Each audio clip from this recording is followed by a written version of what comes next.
1946년 당신은 17살이고 배가 고팠습니다. 그래서 빵집 금고에 손을 댔죠. 금고에는 4달러가 들어있었습니다. 당신은 곧바로 체포됐고 그렇게 인생 첫 교도소에 들어갑니다. 여기까지는 흔한 이야기입니다. 첫 교도소는 견딜만 했습니다. 딱 사흘 동안은요. 나흘째 되던 날 농장에서 일하던 당신은 간수가 담배를 무는 순간 그대로 울타리를 넘었습니다. 이틀 만에 어머니 집 다락방에서 잡혔습니다. 두 번째 교도소에서는 덩치들이 당신의 식판을 노렸습니다. 당신은 세탁물 수레에 숨어서 정문을 통과했습니다. 반나절 만에 잡혔습니다. 트럭 행선지가 하필 경찰서였거든요. 세 번째 교도소. 평온한 오후에 화재 경보가 울린 틈을 타 당신 혼자 반대편으로 전력 질주했습니다. 당신은 대범한 사람이 아닙니다. 무서우면 몸이 먼저 움직일 뿐이죠. 문제는 서류에는 그런 사정까지 적히지 않는다는 겁니다. 그리하여 1960년 겨울 미합 중국은 4달러짜리 좀도둑에게 국가가 가진 가장 비싼 감옥을 내어주기로 결정합니다. 벌써 시작하셨군요. 입장권도 안 받으시고. 어서오세요. 타임슬립 호텔 지하 1층 타임 아케이드입니다. 이곳에선 조금 색다른 체험을 하실 수 있습니다. 오늘 손님이 고르신 타이틀은 알카트라즈 감옥 탈출 체험이군요. 부디 무사히 탈출에 성공하시길 바랍니다. 배가 섬에 가까워질수록 당신은 이상한 것을 발견합니다. 파도 소리가 위에서 들립니다. 절벽이 그만큼 높다는 뜻입니다. 고개를 꺾어야 꼭대기가 보이는 바위 위에 회색 건물이 앉아 있습니다. 저길 어떻게 나가냐? 당신은 사슬을 찬 다른 두 명과 함께 안개 낀 오르막을 오릅니다. 건물 지하, 사슬이 풀리자마자 이번엔 옷이 벗겨집니다. 전부 다요. 낯선 남자들 앞에 알몸으로 서서 구석구석 확인당합니다. 전 재산 17센트와 낡은 사진 한 장이 압수되고 지급되는 건 거친 작업복과 새 이름, 죄수번호입니다. 감방동 복도에 들어서자 창살 너머로 전국의 흉악범들이 킬킬거리며 당신을 평가합니다. 그중 한 명, 통로 왼쪽 감방의 죄수가 창살에 팔을 걸치고 당신을 쏘아봅니다. 자, 여기서 첫 번째 선택 시간입니다. 당신은 어떻게 하시겠습니까? 여기서 시선을 피하면 얕잡아 보일 거야. 아니야, 눈에 안 띄는 게 중요해. 당신은 눈을 마주칩니다. 3초. 상대가 피식 웃으며 고개를 돌립니다. 떨리는 손끝은 못 봤겠죠? H146이 들어가. 폭 1.5m. 당신의 양팔보다 좁은 세계입니다. 철제 침대, 진 매트리스, 찬물만 나오는 세면대, 구석의 변기는 뚜껑이 없습니다. 이 방은 당신이 무엇 하나 숨기지 못하게 만들 작정입니다. 식당에서 식판을 받은 당신은 눈이 커집니다. 고기, 콩, 빵, 그리고 파이 한 조각. 파이? 감옥에서? 당신의 맞은편에 늙은 수감자가 식판을 내려놓습니다. 신입, 왜 밥은 멀쩡하게 주는 줄 아나? 글쎄요. 배고픈 놈은 시끄러워지거든. 여긴 그런 데야. 필요한 건 준다. 딱 필요한 만큼만. 소등, 감방이 어둠에 잠깁니다. 침대에 누운 당신의 귀에 파도 소리, 그리고 그 위에 섞인 어떤 소리가 들려옵니다. 뭐지?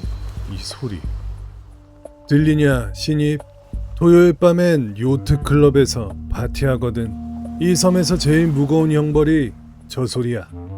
자유가 매일 밤 2km 밖에서 라디오처럼 흘러나오는 거지. 바다 건너 샌프란시스코의 불빛, 재즈, 경적, 웃음소리가 조류를 타고 섬까지 건너옵니다. 당신의 심장이 뛰려 하지만 안 돼. 여긴 아니야. 여기서 그랬다간 진짜 죽어. 그렇게 알카트라즈의 첫날 밤이 흘러갑니다. 샌프란시스코 해안에서 2km 남짓 만 한가운데 바위섬 하나가 있습니다. 250년 전 스페인 탐험가들이 붙인 이름은 펠리컨의 섬, 새들이나 사는 곳이라는 뜻이었죠. 그 이름은 알카트라즈. 1934년 미합 중국은 이 바위 위에 전국의 교도소들이 감당하지 못한 자들을 올려놓기로 합니다.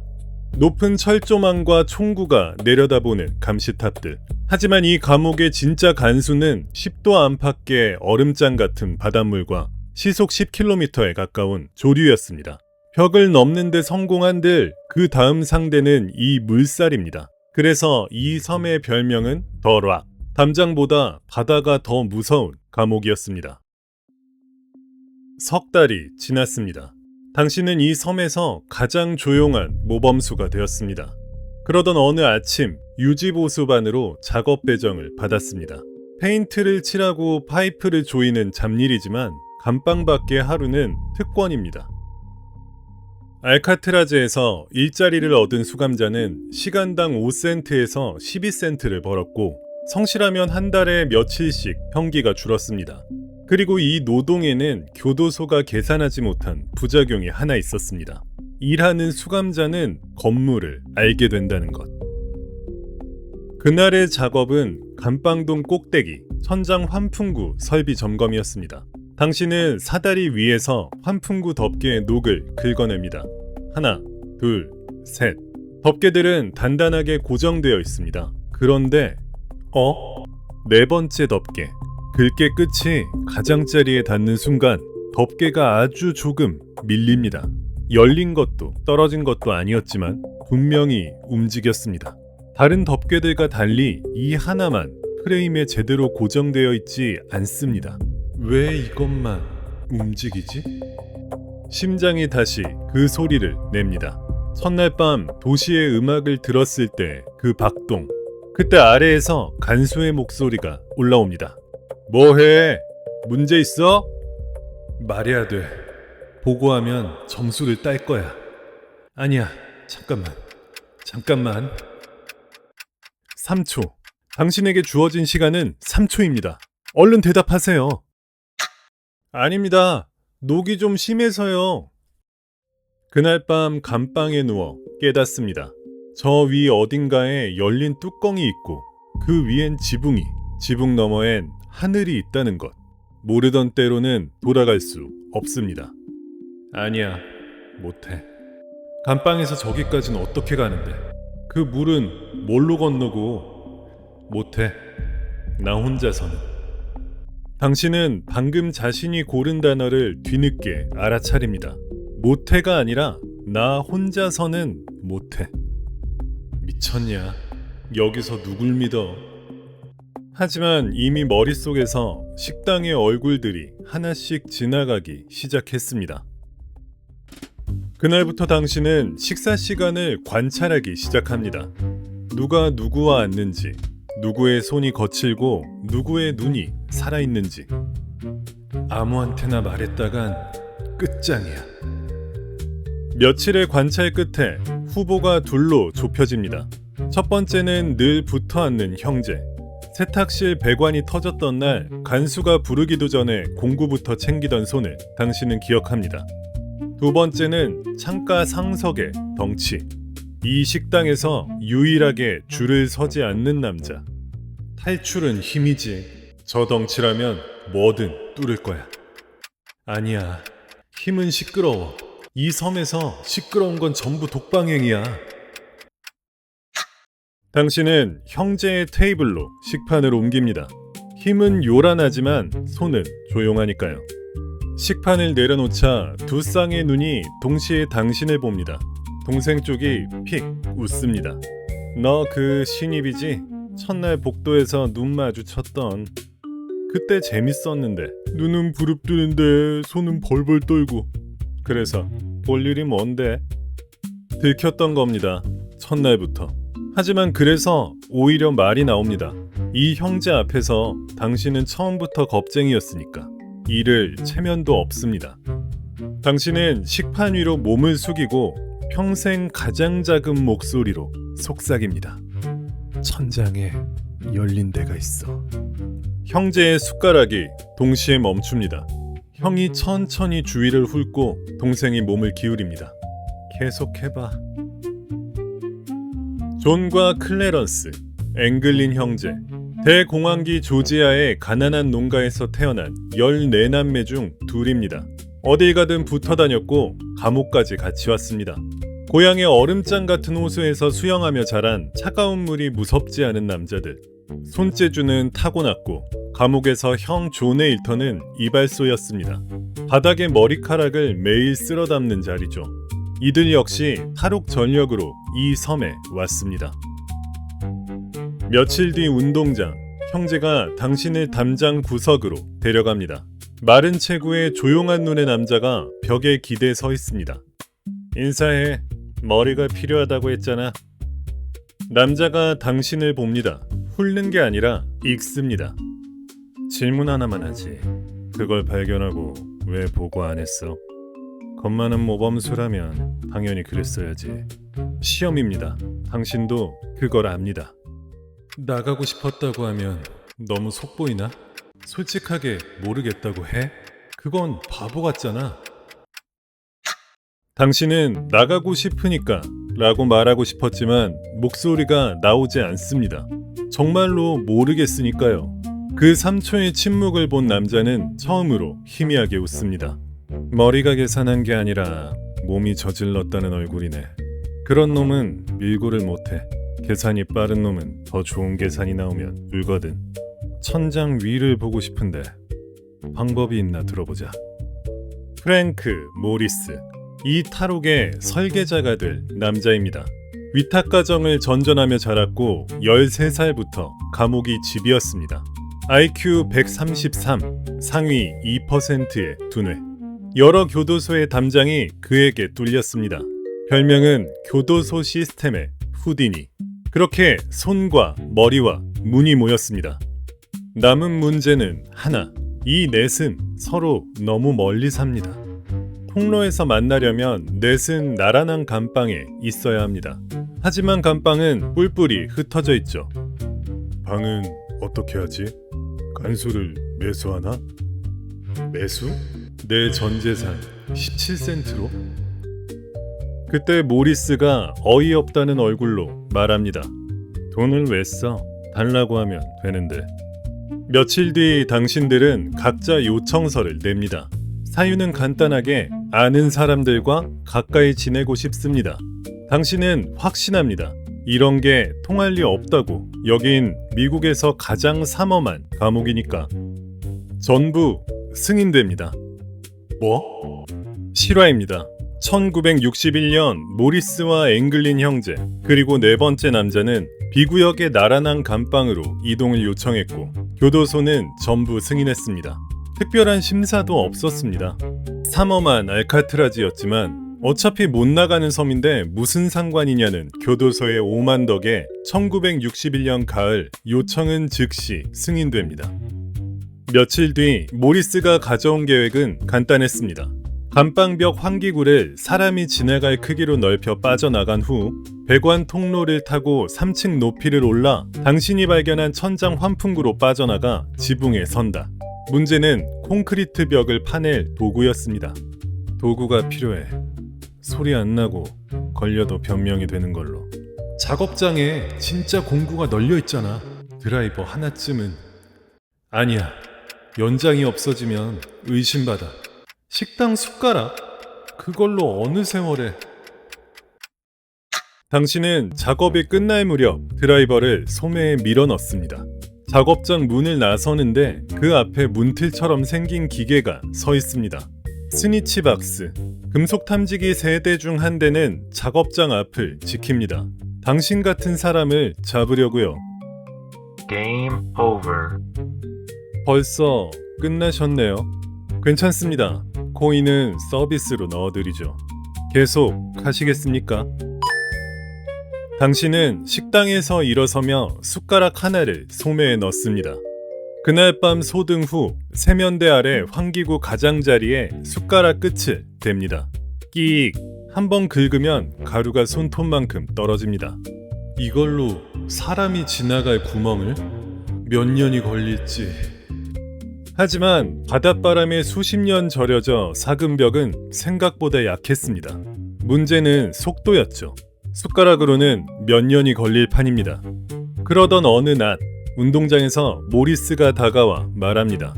유지보수반이 고장난 청소기를 버리더군. 정확히는 내가 고장냈지만 모터는 살아있어. 모터에 드릴날을 물린 즉석 전동 드릴. 문제는 소음입니다. 그런데 이 감옥에는 소음이 허락되는 시간이 딱 하나 있습니다. 모범수에게는 악기가 허용됐고 저녁이면 감방동 곳곳에서 연주 소리가 났습니다.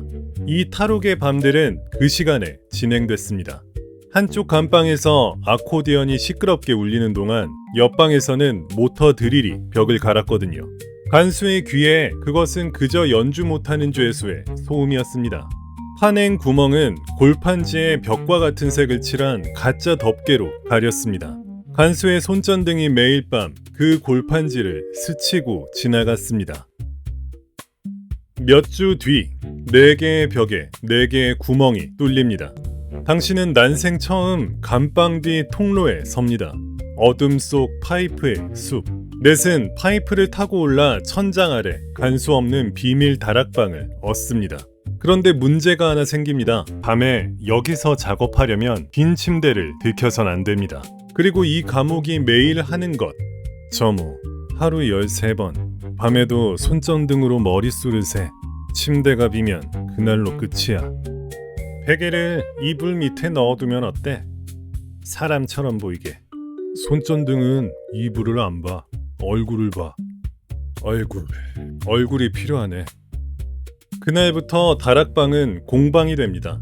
비누 조각과 콘크리트 가루, 화장지를 이긴 반죽으로 얼굴을 빚습니다. 첫 작품은 끔찍했습니다. 이게 뭐야? 불어터진 감자잖아. 네 얼굴이랑 똑같은데? 하지만 회를 거듭할수록 반죽은 얼굴이 되어갑니다. 미술에 소질 있던 형제가 물감으로 살색을 입히고 마지막 재료는 존이 이발소에서 쓸어 담아온 진짜 머리카락. 완성된 머리를 베개에 올리고 이불을 덮자 어둠 속에서 그것은 완벽하게 잠든 사람입니다. 소름 끼치는데? 내 침대에서 내가 자고 있어. 그날부터 간수의 손전등이 4개의 가짜 얼굴을 비추는 동안 진짜 4사람은 천장 위에서 바다를 건널 준비를 합니다. 이제 마지막 문제. 그 물을 뭘로 건너느냐? 존이 말합니다. 헤엄치자고. 자기들은 얼음물에서 자랐다고. 너희들은 되겠지. 우리들은 10분 안에 가라앉을 거야. 시선이 당신에게 모입니다. 뭐라도 말해야 합니다. 판자? 목공소에서 모으면 뗏목은 만들 수 있잖아. 아니야. 그건 너무 뻔한가? 뭐 다른 거. 물에 뜨는 거. 판자를 모으면 뗏목이 되지 않을까? 목재는 수량을 세는 물자야. 그리고 나무는 못 접어. 저 구멍으로 뭘 통과시키든 접혀야 돼. 접히는 배. 회의는 거기서 멈췄습니다. 그런데 며칠 뒤 세탁실 구석에 쌓인 폐기 처리된 군용 우비 더미가 모리스의 눈에 들어옵니다. 우비 접힌다. 물도 안 먹고. 이것이 이 탈옥을 전설로 만든 발상입니다. 이들은 1년 가까이 우비를 모았습니다. 줍고 훔치고 얻어서 50벌 넘게요. 설계도는 도서관에 있었습니다. 모리스가 구독하던 취미 잡지 파퓰러 메카닉스에 실린 고무 처리법과 구명보트 기사가 교과서가 된 겁니다. 우비를 입고 이음새는 뜨거운 스팀 파이프에 눌러붙여 방수 처리했습니다. 그렇게 4m가 넘는 고무보트와 구명조끼들이 감옥의 천장 위에서 태어납니다. 보트에 바람을 넣을 펌프는 음악 시간의 그 악기, 아코디언을 개조한 것이었습니다. 1962년 6월, 준비가 끝났습니다. 그런데 그 무렵 문제가 생깁니다. 젠장, 왜 안 되지? 어제까지 됐잖아. 왜 하필 지금? 몇 달을 드나든 구멍입니다. 눈 감고도 통과하던 구멍. 그런데 탈출 날짜가 다가온다는 걸 안 순간부터 당신의 몸이 그 구멍에 걸리기 시작합니다. 어깨에 힘이 들어가는 겁니다. 빠져나가야 한다고 생각할수록 몸은 굳고 굳을수록 구멍은 좁아집니다. 남들은 아무렇지 않게 드나드는데요. 그리고 저녁 무렵 존이 벽 너머로 소식을 전합니다. 내일 밤이라고.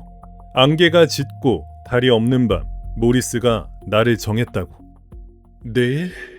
안 돼. 말해야 하나? 하루만 미루자고. 그 말을 들으면 뭐라고들 할까?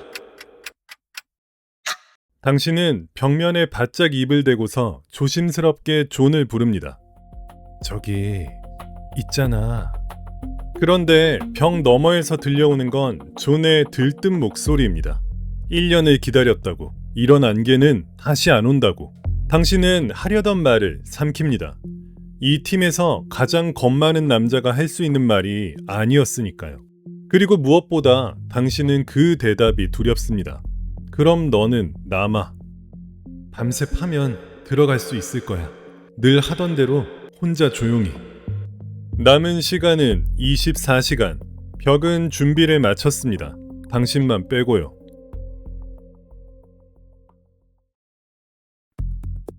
당신은 밤새 숟가락을 긁습니다. 손바닥이 찢어져 피가 배어나도 소리를 죽여가며 새벽녘 어깨를 밀어넣어 봅니다. 각도를 틀고 숨을 끝까지 뱉고 다시 들어간다. 겨우. 숨 다 뱉으면 겨우. 완벽하진 않지만 시간이 없습니다. 그날 저녁 모리스가 지나가며 낮게 말합니다. 오늘 밤 소등하고 5분 뒤. 소등. 당신은 어둠 속에서 귀로 시간을 셉니다. 간수의 발소리가 멀어지는데 걸리는 시간 5분. 침대 밑에서 그 얼굴을 꺼냅니다. 몇 달을 함께 산 당신을 꼭 닮은 가짜 머리 베개에 올리고 이불을 목까지 덮어줍니다. 잘 자라. 부디 아침까지 나 대신.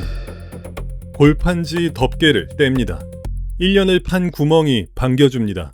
숨을 끝까지 뱉고 어깨를 밀어넣습니다. 콘크리트가 어깨뼈를 긁습니다. 걸렸습니다. 안 돼. 안 돼. 지금 걸리면. 발버둥 칠수록 조여옵니다. 그때 벽 너머에서 손 2개가 당신의 팔을 잡습니다. 클래런스입니다. 숨 뱉어. 다 뱉고 힘 빼. 하나, 둘, 셋. 몸이 빠져나옵니다. 당신은 통로 바닥에 쏟아집니다. 등 뒤의 감방에서는 가짜 당신이 얌전히 잠들어 있습니다. 파이프를 사다리 삼아 3층 높이를 오릅니다. 다락에는 1년치의 밤이 보트와 구명조끼와 노가 기다리고 있습니다. 마지막 관문, 덮개 아래를 쇠막대가 가로지르고 있습니다.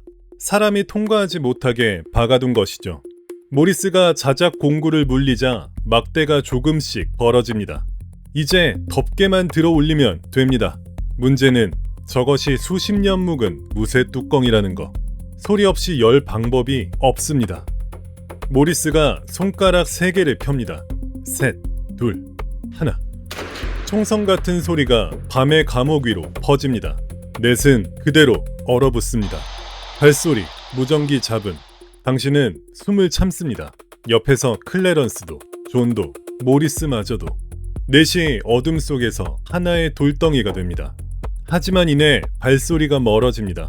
실제로 그날 밤 여럿이 이 소리를 들었지만 아무도 확인하러 오지 않았습니다. 어차피 아무도 못 나가는 섬이니까요. 당신은 지붕 위에 섭니다. 그리고 그대로 멈춥니다.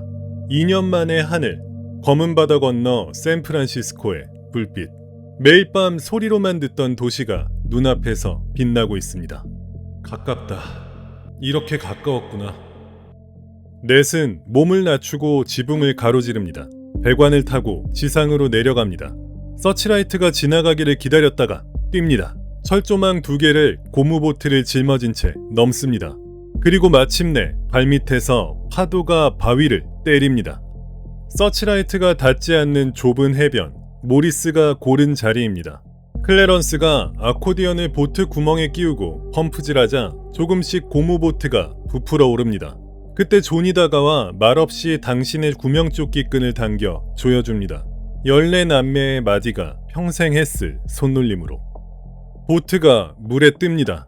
존이 먼저, 클래런스가 다음, 모리스가 오릅니다. 이제 당신 차례.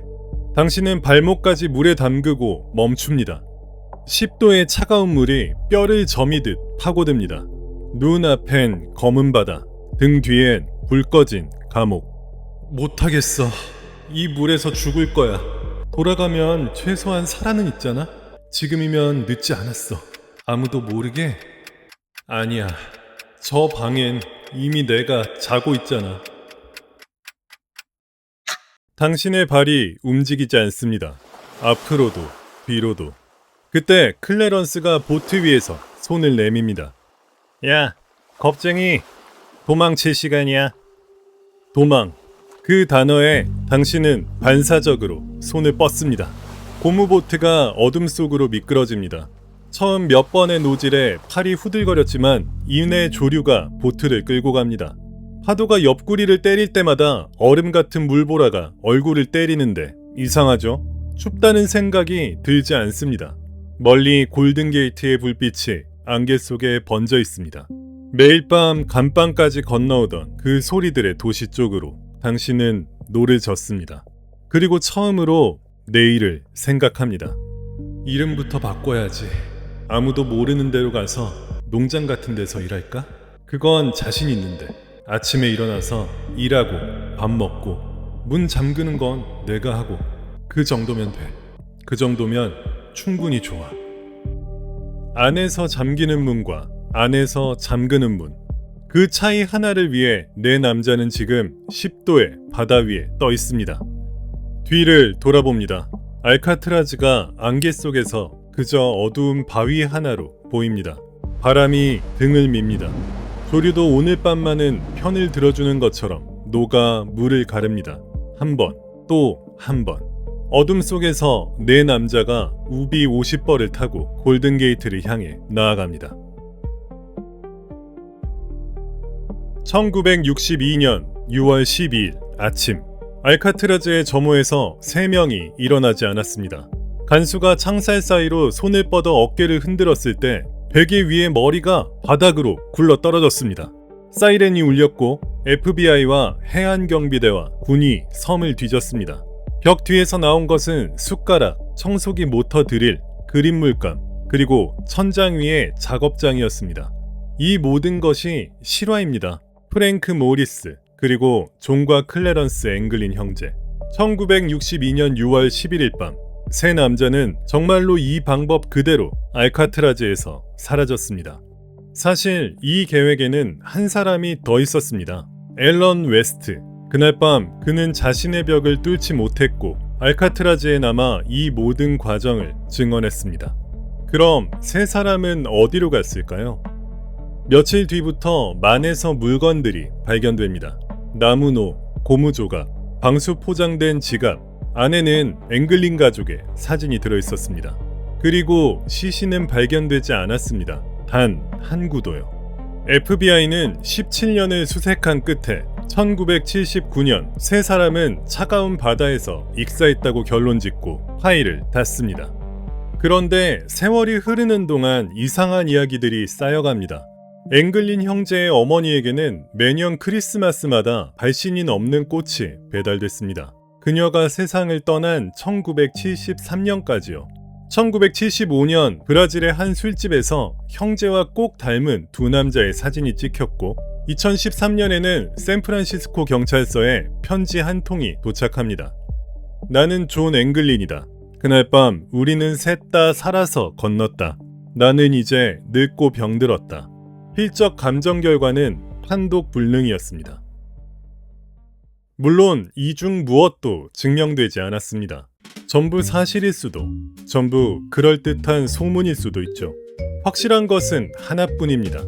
FBI는 파일을 닫았지만 연방보안관실은 지금 이 순간까지도 세 사람의 체포영장을 살려두고 있다는 것. 그리고 마지막으로 손님, 달력 한번 보시겠어요? 수배자가 100세가 되면 영장은 만료됩니다. 프랭크 모리스의 100번째 생일이 올해 9월 1일. 2달도 남지 않았네요. 그 날이 지나면 이 전설적인 추적도 시간 초과로 막을 내리게 됩니다. 타임슬립 호텔 아케이드. 오늘의 체험은 즐거우셨나요? 색다른 경험이 필요하실 땐 호텔의 지하로 내려와 주세요. 타임 아케이드는 다음 게임을 준비하겠습니다. 감사합니다.